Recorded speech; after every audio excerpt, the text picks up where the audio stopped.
जय महाराष्ट्र. नमस्कार. मी पत्रकार सचिन सुभाषणे जुचंद्र. आता काही शासकीय कॉन्ट्रॅक्टर यांचे धाबे दणाणलेले आहेत.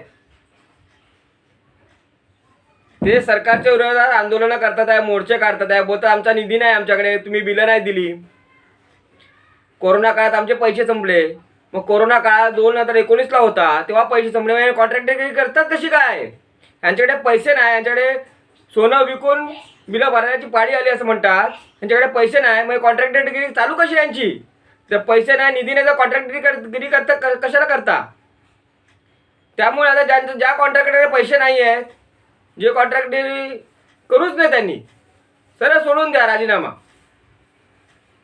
तर अशा कॉन्ट्रॅक्टरांची कॉन्ट्रॅक्टर रद्द करण्यात यावी की ज्यांच्याकडे पैसे नसतील तर ते कॉन्ट्रॅक्ट पुरे करू शकणार नाही.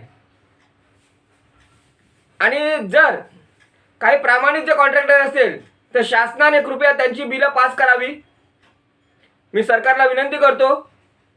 आणि अशा कॉन्ट्रॅक्टरांच्या जरा बाजूने उभा राहा.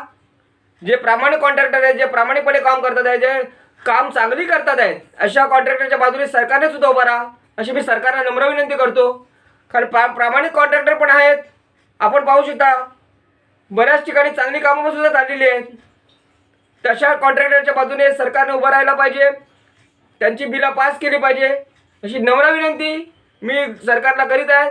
आणि तसंच त्याप्रमाणे शासनाने सुद्धा याची दखल घेतली पाहिजे, त्यांची बिलं पास केली पाहिजे. प्रामाणिक कॉन्ट्रॅक्टरची बिलं पास करा. आणि जे कॉन्ट्रॅक्टर खराब आहेत, ज्यांनी खराब कामं केली आहेत, अशांना अटक करा. आपल्या नायगाव पूर्व विभागामध्ये असे कॉन्ट्रॅक्टर आहेत, त्यांना सुद्धा अटक करा.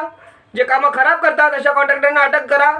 आता मिठी नदीवरील जे गाळ काढण्याच्या संदर्भात एका कॉन्ट्रॅक्टरला अटक झाली, त्याच्यामुळे आता हे लगेच धाबे दणाणले यांचे. तर कॉन्ट्रॅक्टर मोर्चा वगैरे काढतात आहेत.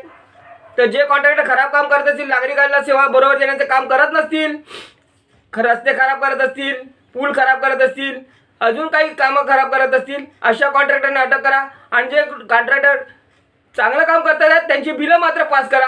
मी सरकारला विनंती करतो, शासनाला सुद्धा विनंती करतो. जय महाराष्ट्र.